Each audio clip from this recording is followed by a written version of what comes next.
Hearty shalom to you, Jeffrey Seif here. I hope you are doing better than I'm feeling. Jet lag, I just got back from Israel and actually by way of Frankfurt, and I'm a little spacey, but I'm excited that I have the opportunity to open up the Bible with you, and particularly to open up the Tree of Life version of the Bible. And I should say that I found the Tree of Life version in different places in Israel. Walking into there's a little area there where the Garden Tomb is, where there are two competing sites where people think Jesus was interred and then from which he resurrected. One of which, walking in, there's a table of Bibles, and the Tree of Life version was there. I was pleased to see it. And I bump into the version in other places as well in Israel. People carrying it, talking from it, and wow, it's so exciting to be part of it. I'm so thankful the Lord gave Danya Greenberg a vision, and I and others, I'm happy to walk alongside her.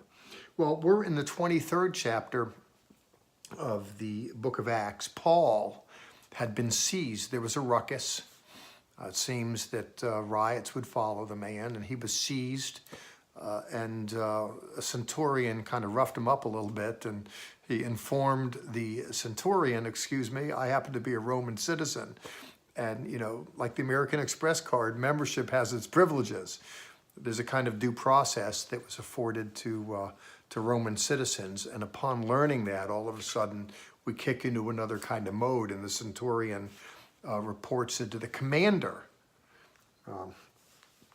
And in Acts 22, it references this commander then who, mindful of the fact there's been a ruckus, this guy's a citizen, he's entitled to a certain due process, then he commences to more formally hear out what's going on and staying his hand of being a roughneck, if you will. And then we pivot in the 23rd chapter to Paul then speaking in front of a Jewish group.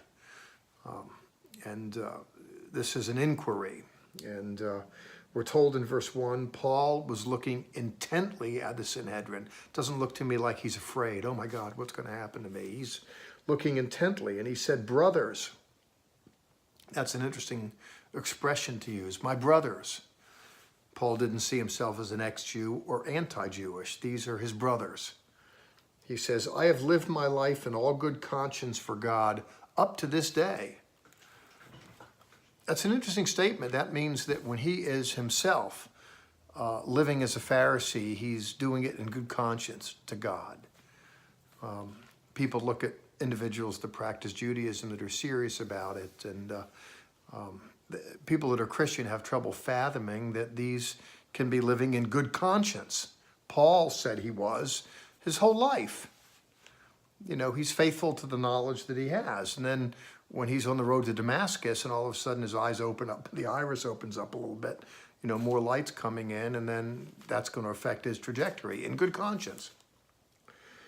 We're told after him saying that, the Kohen Gadol, Ananias, ordered those standing by him to strike him on the mouth. He's speaking, he's sharing, and then in response to that, in verse 3, Paul said, God is going to strike you on the mouth, you whitewashed wall. It's Paul's pushed, and he pushes back. How dare you? Here's a religious leader. Here are the religious acting irreligiously. And he says as much, do you sit judging me according to the Torah, yet you violate it, that you would treat me like this? In verse 4, we're told that those standing by said, do you insult God's Kohen Gadol?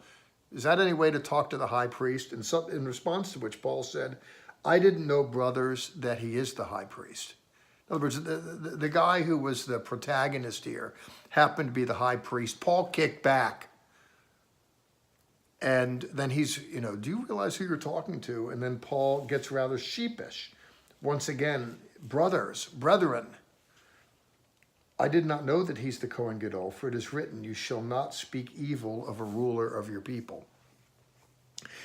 This is where I wanted to land. I could go further into the narrative, and I'll certainly have opportunity to do that. But Paul here, there's a few things. Number one, you can really see he's respectful toward Jewish religious authority. I'd like to see that return. And the Tree of Life version and the Bible Society particularly want to be respectful of Jewish culture, religion. And I think, by the way, that Christians, given such a bad track record historically, I believe that those who call themselves Christians ought to show respect and humility in the face of Jewish people and religion. Personally, I believe that we should, well, in fact, we should be known for honoring and respecting all people. It should be one of the characteristics of people who love the Lord. And all people, treating people with perfect respect. Here's Paul. But there's another thing here, too, that I don't want to just harp on that. We live in a world today where there's so much diatribe, there's so much invective, there's so much political tension. You know, in the name of religious virtue, bad-mouthing this president. I remember similarly when Barack Hussein Obama was the president, that Christian people were just, all up in his face, a closet Muslim and the Antichrist. And I mean, it's, not an American. And, I don't know all of those issues, but I just know that it was a daily grind. Similarly today, with this president, it's just a daily grind, and it just keeps escalating up.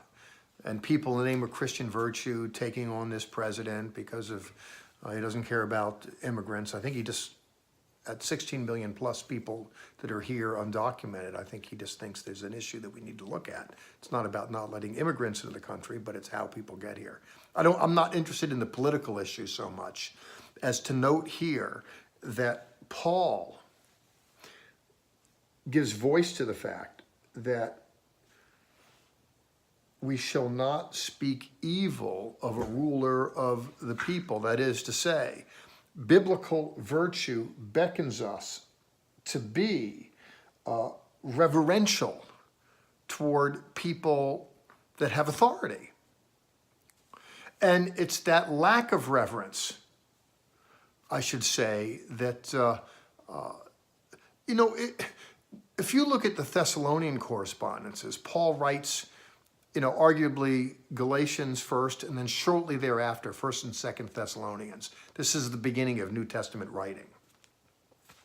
And therein, in talking about the Antichrist, he calls him there the man of lawlessness. That is to say, he's characterized by no regard, by disregard, by brazen disregard, in fact.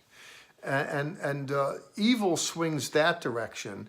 Righteousness swings in another direction, that is to say, to be reverential, which is why in the Hebrew Bible, if you disrespect your father and mother, you can be stoned, put to death. Not that it ever happened, but it's there because you have to respect the authority in the home. If you can't respect the authority in the home, you're going to grow up and you're not going to respect a school teacher, you're not going to respect an employer, you're not going to respect a spouse. If you can't marshal the energies to respect your own parents, this being reverential and deferring to authority. I mention this to my students. I've 30 years as a Bible college seminary professor. And, I tell the students, don't call me Jeffrey. What about Mr. Seif, Dr. Seif, Professor Seif? We're not equals. We're not equals. I'm 63, you're 23. You just got out of your mother's womb. You're just looking at the world for the first time. I've been walking down the highway for a long time. And beyond that, you're a first-year college student. I have 2 doctorates. We're not equal. In God's sight, we're equal. But the point is, the reason why I say that isn't for my ego. It's because the young need to learn to be respectful. Respectful. It's lost in our culture. And, I'm kind of harping on it now because you see Paul, even when he's treated unfairly, he's been maligned and he'll speak his mind. And we've already seen that when he spoke to the centurion, and now he's before the Sanhedrin. He's not the least bit intimidated about his situation, but he finds himself in violation. He wasn't aware of it. And he said, wait a minute, I'm sorry, I didn't realize that was the high priest. That being respectful toward authority, and that's the point I want to leave you with today as we take a look at the book and we follow the man through the pages, through the ages, the greatest of them all, the rabbi from Tarsus. Let's do this again next week, okay? Jeff Seif, signing out.